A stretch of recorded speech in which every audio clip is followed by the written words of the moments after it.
Bonjour à tous, bonjour, bienvenue.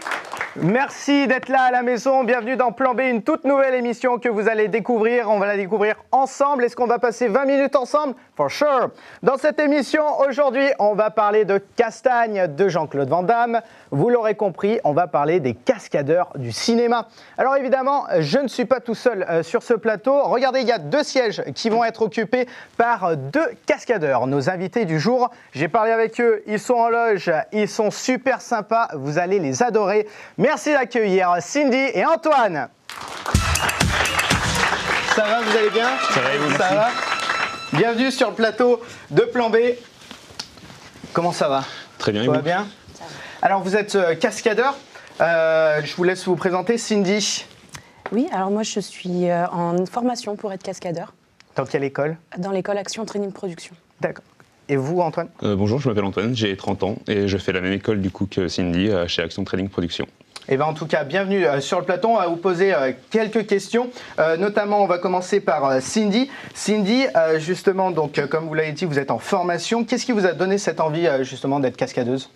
Alors moi, c'est en regardant sur Instagram des vidéos sur la motion capture.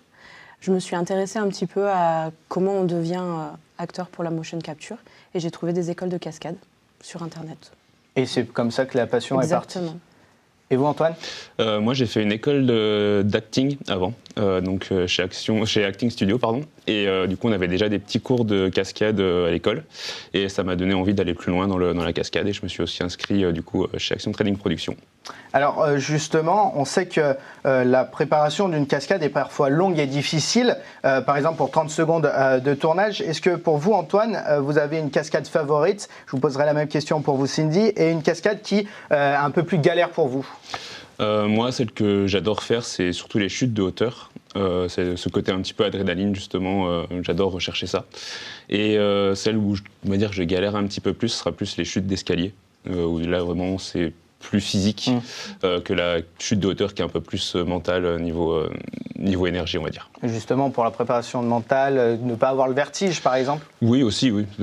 Appréhender cette peur aussi de la chute, parce que on peut se dire, oui, j'ai pas le vertige, mais une fois qu'on est sur l'échafaudage à 8 mètres de haut, c'est pas la même chose. C'est vrai que c'est assez impressionnant. Surtout quand on saute soit en arrière ou en avant, en fonction de la chute, c'est pas la même chose. Et vous, Cindy? Alors moi, j'ai pas encore appris les chutes de hauteur. J'ai bien hâte de le faire. Moi, j'aime bien la chorégraphie de combat, tout ce qui est... surtout les chutes, j'aime beaucoup. J'ai fait du judo, donc les chutes, ça... Oui, justement, je suis très à l'aise avec. Judo, le judo, tout ce qui est aussi dans ce domaine-là, ça a un rapport en tout cas avec le métier de cascadeur, c'est ça? C'est ça, tous les sports de combat en général, c'est une bonne préparation pour le métier de cascadeur. Les sports de l'acrobatie aussi. D'accord. Du coup, sur le temps de préparation notamment, combien d'entraînements pour vous par semaine par exemple? Je fais une dizaine d'heures d'entraînement par semaine. Dizaine? Oui. Et vous? Moi, pareil, je vais à la salle tous les jours. Et ensuite, en fonction de mon temps libre aussi, je m'entraîne aussi soit aux chutes, soit à l'extérieur. Comme ça, on garde un petit peu un rythme aussi entre les sessions de formation et on s'entraîne chez soi aussi. Et il y a un rythme, un régime alimentaire aussi à prendre en considération pour être cascadeur? Alors moi, je ne m'astreins pas à un régime alimentaire particulier, juste faire attention, ne pas faire d'excès trop souvent, éviter de fumer et de boire trop, justement, pour éviter de garder une forme physique le plus longtemps possible. Ouais, l'hygiène de vie du sportif de haut niveau finalement. Oui, c'est ça. Donc vous êtes considéré aussi, notamment, j'allais le dire, comme sportif de haut niveau.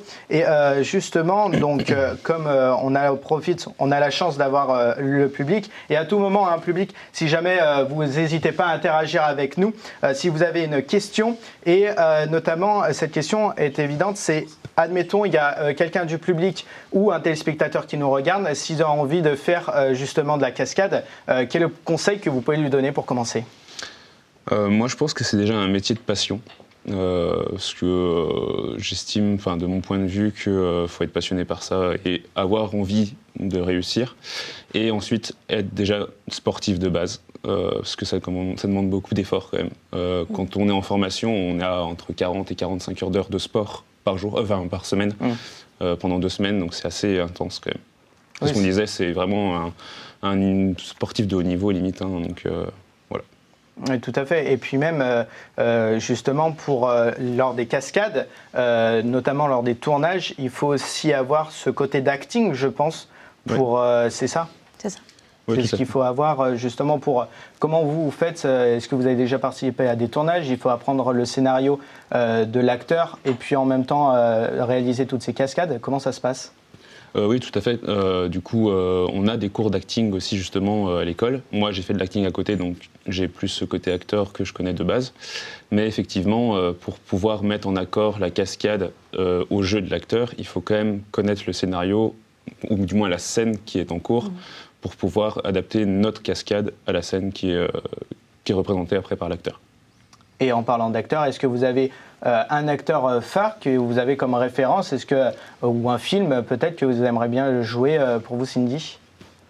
Moi, j'aimerais, si je devais tourner au cinéma, ce serait les films historiques comme Arthur ou Viking, des combats médiévaux, des choses comme ça. Oui, tout ce qui est dans cet escrime un peu médiéval et tout ça. Exactement. Et vous, Antoine ? Moi, je pense que je suis plus dans l'action, du style Mission Impossible ou les Marvel. Vraiment, j'adore l'action pure et dure. Un peu à la Tom Cruise, tout ça. Ouais, c'est ça. Tom Cruise, vraiment, je pense que c'est le meilleur exemple de l'acteur cascadeur, parce qu'il réalise 80% de ses cascades. Et pas des petites cascades. Et pas des petites cascades, c'est vrai. Et du coup, ouais, c'est un peu le modèle, je pense, un peu pour les cascadeurs et acteurs, justement. Et notamment sur l'univers, en tout cas, de la cascade, est-ce que vous avez une cascade que vous rêveriez de faire ? La cascade que, pour vous, ça serait la cascade ultime pour vous, en tout cas. Que c'est bon, ça y est, c'est tout fait. En fait, je pense qu'en cascade, on peut réaliser tellement de choses variées que faire des mélanges de cascades, moi je pense que quelque chose lié à la torche humaine et une chute de hauteur, par exemple, je pense que lier les deux, ça pourrait être incroyable. Chuter d'un bâtiment en feu et être en feu et devoir faire une chute de hauteur en même temps, je pense que c'est vraiment 2 thèmes qui peuvent bien se mélanger et vraiment, je pense que ce serait incroyable de faire ça dans un film. Mais tout à fait, et en plus... Plus tout ce qui est câblage, choses comme ça, moi j'aimerais bien. Et tout ça, et en plus, on va voir dans quelques instants, en direct, nous aurons la chance d'apprendre une chorégraphie de cascade en direct sur le plan B, sur le plateau de plan B, pardon. Et avant cela, l'équipe de plan B est partie assister à un cours de cascade de Jorge Lorca, qui est acteur et coordinateur cascade. Voici tout de suite notre reportage. Dans ce reportage, on est parti à la rencontre de Jorge Lorca, cascadeur professionnel qui nous a ouvert les portes de son dojo. Quand il risque pas sa vie, il enseigne son art à la nouvelle génération. Devenir cascadeur, c'est vraiment conseillé d'avoir une pratique sportive déjà avant. Je dirais même qu'il faut parfois s'entraîner comme un sportif de haut niveau. Et c'est le cas. On a pu assister à un cours et le moins qu'on puisse dire, c'est que c'était intense. Ça court en rond, ça frappe, ça roule encore et encore. Le plus près du mur. Stop, on relâche. Ouais. Ceux qui sont passés à droite, vous passez à gauche. Avec un acteur, on va s'entraîner un peu plus, on va s'adapter aux capacités de l'acteur et comme il bouge. Nous, notre travail, c'est de le rendre crédible.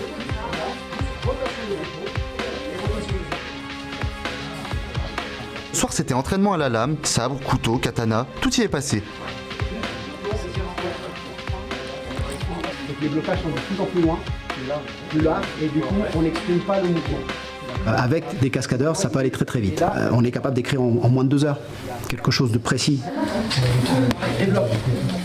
1, et développe, parce que tu vois, il fait ça par la très courte. Donc si tu fais ça, là déjà on est propre, parce que tu as vu casser. Envoie là-bas. Voilà, et là on va y voir. D'accord. Tomber d'une chaise, ça prend, pour un cascadeur, ça va prendre 5 minutes. Pour un comédien, ça va peut-être prendre plus de temps, ça dépend. Ça dépend quelle chute de chaise, juste une chute de chaise. Le couteau perpendiculaire. Et ensuite, je l'emmène en bas. Bloc d'abord, un plantage. Et ensuite, je descends le couteau vers le bas. Tu plantes et tu l'emmènes. Voilà. Il faut que tu la fouettes, ça rentre. D'accord. Là, d'accord. Aucune cascade est pareille, aucun réglage est pareil. On invente en fait à chaque fois, on invente des choses.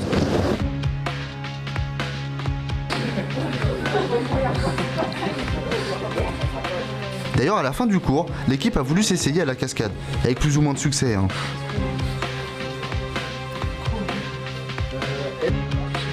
Bonjour, c'est le making of de Plan B.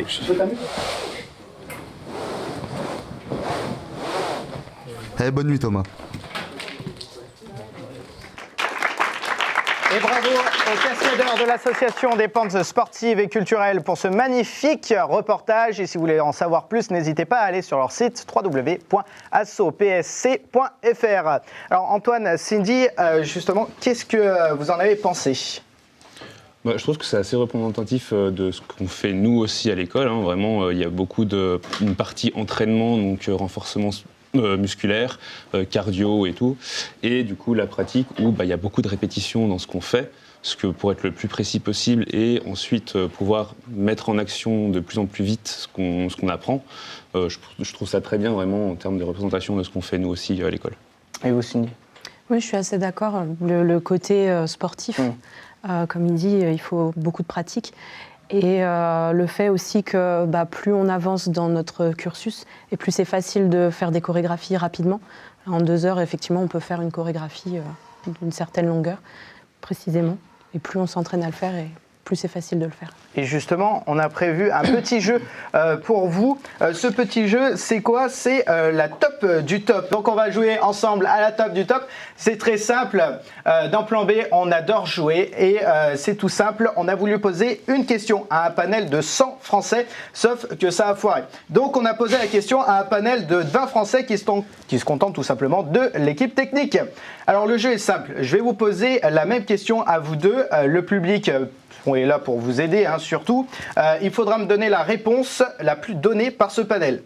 Okay. C'est une famille en or, mais on a repris du coup, pour une histoire de droit, on l'a appelé la top du top. Justement, voici la question. Quand on vous dit cascadeur, quel est le premier mot qui vous vient à l'esprit ? Selon nos 20 techniciens, qu'est-ce qu'ils ont répondu à cette question ? Moi, je pense que c'est plutôt lié aux chutes. Je pense que c'est plutôt lié aux chutes. Et vous, Cindy ? La bagarre. La bagarre. Qu'est-ce qu'on en pense dans le public ? Est-ce que vous avez une petite idée ? Justement, quand on vous dit le premier mot cascadeur, quel est le premier mot qui vous vient à l'esprit, justement ? Est-ce que vous avez une petite idée ? Aucune ? Ouais. Bagarre. La bagarre, justement, ça revient énormément, la bagarre. Et en tout cas, c'est la top réponse. Le top 3, c'était en première, c'était le danger. C'était la top réponse, donc ça associe au niveau bagarre. En 2, on avait Jean-Claude Van Damme. Et en 3, adrénaline. Okay. Comme quoi, on se situe, en tout cas, dans la bagarre. Et en tout cas, là, c'est le moment de passer, pour se prêter au jeu, de la mise en pratique. Vous allez nous montrer justement comment on fait une cascade en direct. C'est parti, le plateau est à vous. On va voir justement qu'est-ce que vous allez nous apprendre, justement. Alors, je vais déjà passer sur les bases de l'action-réaction. Donc, donner un coup et faire réagir ma partenaire en face. Donc, les premières règles, c'est prendre nos distances de sécurité. Si je me mets trop près d'elle, je risque très fortement de la frapper. Et en plus, mes coups passeront beaucoup moins bien à l'image car j'aurai pas d'amplitude dans mes coups et à la caméra, ça passera très mal. Donc je vais prendre un peu plus de distance. Et ensuite, on va travailler déjà les trajectoires de coups. Donc quand moi, je vais frapper, en fonction de l'axe de la caméra, je ne vais pas frapper de la même façon. Si je frappe avec un crochet comme ça, en fonction de l'axe de la caméra, ça ne passera pas. Oui. Du coup, je vais aller chercher plus au niveau de son oreille, mettre plus d'amplitude pour que le coup soit beaucoup plus impressionnant. Tac et tac. Donc elle, quand elle va réagir à mon coup de poing, elle va aller dans la même direction de mon coup de poing, ce qui est logique, mais on peut se dire que elle réagit mal et elle part dans l'autre sens. Déjà, je risque de la frapper. Ça part moins. Et du coup, c'est pas logique dans l'action du coup. Tout à fait. Ensuite, elle, quand elle va réagir à mon coup, ce qui va bouger en premier, c'est sa tête, puisque je vais la frapper au visage. Le reste du corps va suivre. Elle va revenir avec son visage dans ma direction et son corps va revenir après. Il faut toujours que je garde un contact visuel avec mon partenaire de jeu. Oui. Si j'enchaîne plusieurs coups, si elle ne regarde pas ce que je fais moi, je risque fortement aussi de la blesser et de la frapper. Oui, c'est une épreuve de synchronisation. Exactement. Au final. Donc si j'enchaîne des coups, je vais la frapper, elle va revenir. Limite, j'attends un petit peu, mais au moins elle peut se replacer correctement pour que je puisse enchaîner les coups. Tout à fait. Là, ce qu'on va faire, c'est qu'on va mettre une petite mise en pratique. C'est elle qui va me frapper et je vais faire une petite chute, ce qu'on appelle une chute du mort. Ok. Vous faites pas mal, attention. Je ne vais pas me faire mal, vous en faites pas, j'ai l'habitude. On fait déjà une première répète, comme ça, doucement.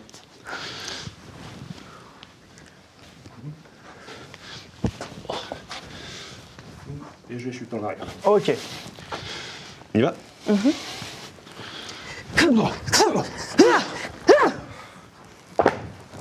Impressionnant, vous avez failli vous péter la tête. Ça, je l'ai senti. Bravo, on peut vous applaudir.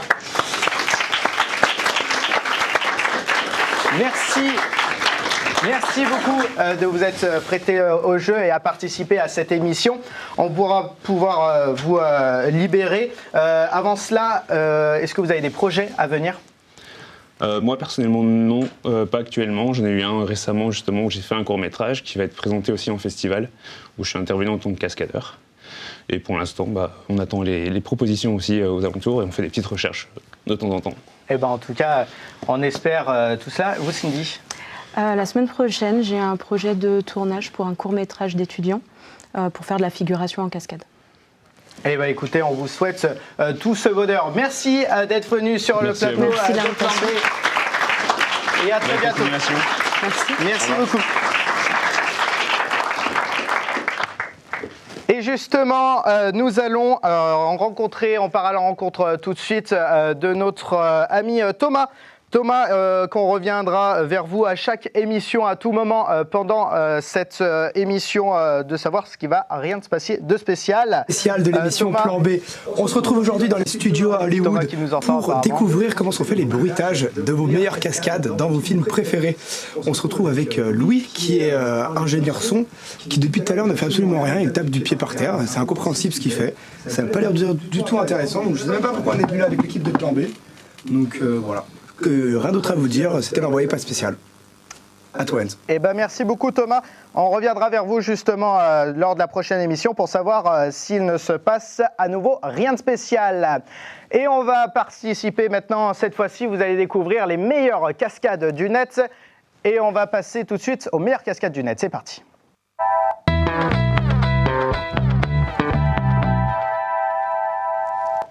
Et on a recruté les meilleures cascades du net, notamment celle qui nous vient du Périgord. Quelle beauté, regardez-moi ça. On continue tout de suite, mais magnifique, en tout cas avec les cascades aussi du Loir-et-Cher. C'est magnifique, c'est les meilleures cascades du net. Nous allons voir tout de suite, dans quelques instants, des cascades aussi d'eau. Tout simplement, les cascades de Marseille, évidemment, sur la planète de Cassis. On passe aussi à la Corse. On fait un peu. Et là, tout de suite, on part sur l'Etna avec la cascade de lave. Qu'est-ce que c'est beau. On ne se lassera jamais, décidément. Regardez-moi ça, c'est magnifique. On se croirait évidemment en Auvergne.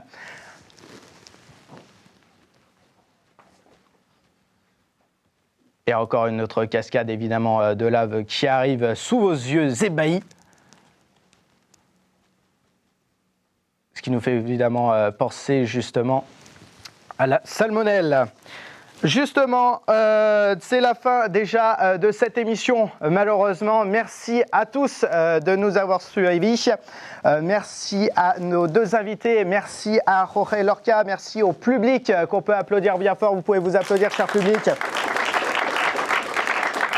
Merci à toute l'équipe technique qui ont travaillé très dur sur cette émission. On vous embrasse très fort. Merci aussi à toute l'équipe de Studio M. Merci aussi à tous les moyens techniques. Indielock, on vous remercie aussi pour vos prêts. Merci aussi à Thomas qui nous a fabriqué ce magnifique bureau. Thomas qu'on surnomme aussi le cornichon.